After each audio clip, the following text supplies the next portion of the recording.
What if your next best investment isn't in a major city, but in a small town? Most investors are asking the wrong questions about small town rentals. Ignoring job growth and population trends can significantly impact rental income. So welcome to Strategy Saturday. I'm Charles Carillo, and in this episode, we're discussing buying rentals in small towns.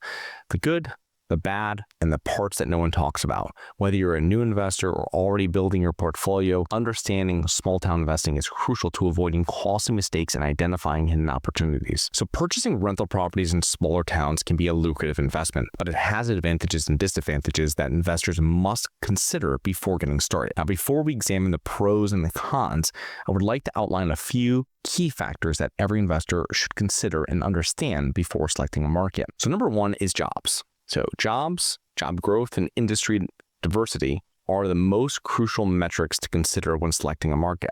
And renters typically have jobs, and employers are consistently relocating to that area. There is diversity in industries and in employers, and this is an excellent sign that you will have a steady pool of tenants for your units.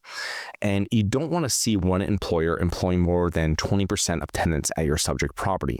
And you also don't want one primary industry to dominate the town. Consider Las Vegas during COVID with a 33.3% unemployment rate. Literally 1 out of 3 people were unemployed, more than twice the national average during COVID of 14.8%. Number 2 is population trends. So over the past 20 years, what has been the trend in population growth? Number 3, what has been the crime trend over the past 20 years? So hopefully it has been inverse to the population trend.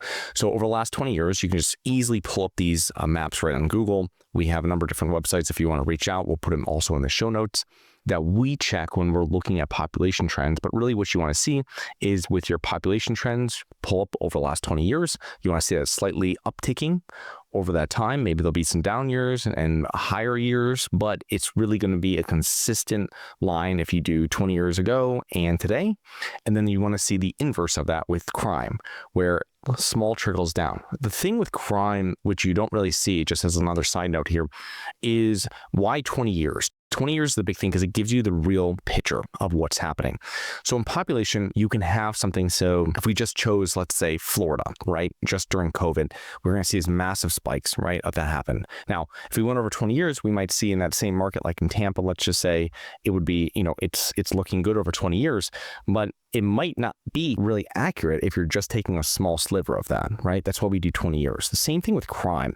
And crime can be very misleading because if a new administration comes into an area, small government or whatever it might be, a state, and they start locking up a ton of people, okay? So maybe you'll see a decrease in crime from, 2, 3 to 5 years, right? If you just take that sliver of that last 20 years.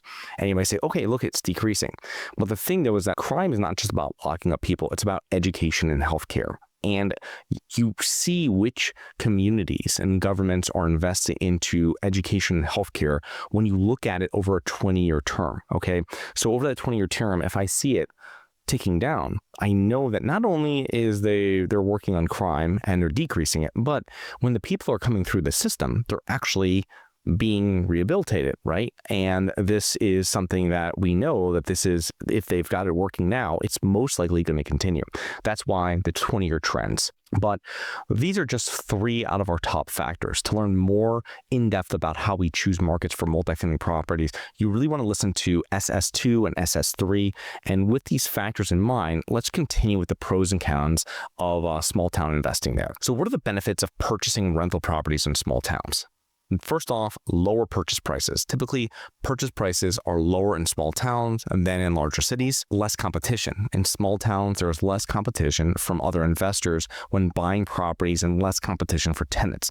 Now, rental property development is less likely in small towns than in larger cities. And when developers start building properties, landlords in the immediate area compete for tenants as those units are absorbed, which can lead to lower lease renewals and lower rental rates.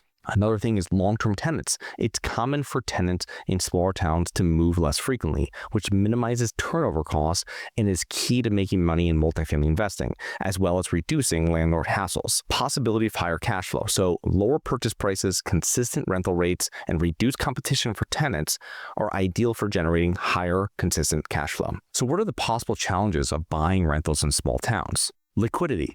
there is a higher likelihood of liquidity issues in smaller markets. This may make it more challenging to finance, refinance, or sell your property, meaning that there's going to be less players there, less investors that you can sell your property to. There's also going to be less lenders that are more likely to lend on those properties. And if there's any kind of pullback, lenders that aren't in that immediate area, like maybe nationwide lenders, they're going to be the first ones to pull out, right? So it really comes down to, as we always talk about, local banks and local credit unions, they're going to be the ones that are probably going to be in there longer, and they're going to be your friend during any type of small town investing. Number 2 is market risk. If one employer leaves, or if an industry dries up, it might cripple the job market in your town, forcing tenants to move to find work, right?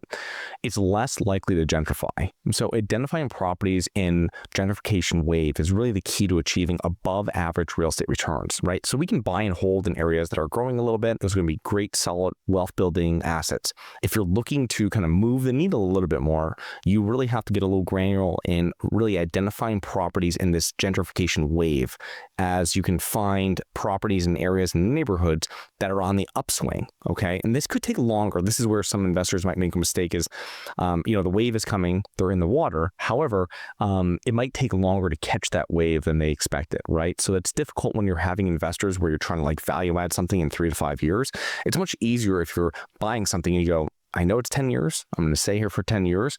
And these are the neighborhoods where you're driving through and you're going to see properties that are in tough shape or that haven't been touched in decades. You're going to see some with dumpsters outside and crews out there working on them. And then you're going to see some other ones that look like they just went through the whole renovation process. And you can really see what is happening in that area, and knowing that if you buy in that area, there's money that's being put into that area. And when the money is put in from other investors, it's exactly where you want to kind of get yourself into, because this is where the wave has started.